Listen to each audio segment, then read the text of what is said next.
Good morning mga kalabon, welcome ulit sa ating channel mga kalabon. Bago yan, pakisubscribe naman dyan mga kalabon. May nagtanong sa akin mga kalabon kung ano daw ang pwedeng ipagkain sa ating mga alagang ibon.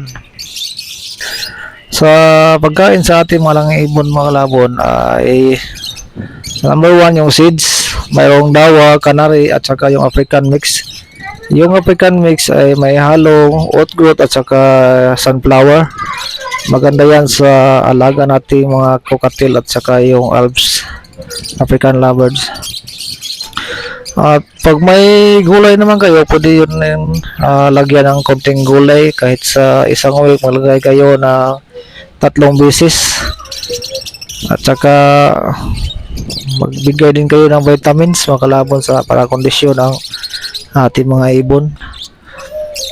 At kung nagbe-breed naman kayo, lagyan niyo din ng cattle boot. Sa gulay na mga kalabon, ang binibigay ko sa aking mga ibon ay yung kangkong. At pag may nagbe-breed ako, binigyan ko rin ng talbos ng kamote.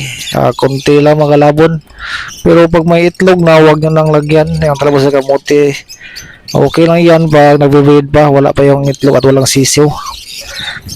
At yung bulante mga kalabon, dapat malinis palagi yung tubigan nila. Palitan nyo araw-araw kung wala kayong water drinker sa yung ibon na.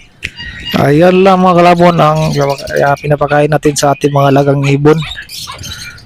At salamat mga kalabon sa pag-subscribe and like, share sa ating channel mga kalabon. Happy breeding mga kalabon. God bless.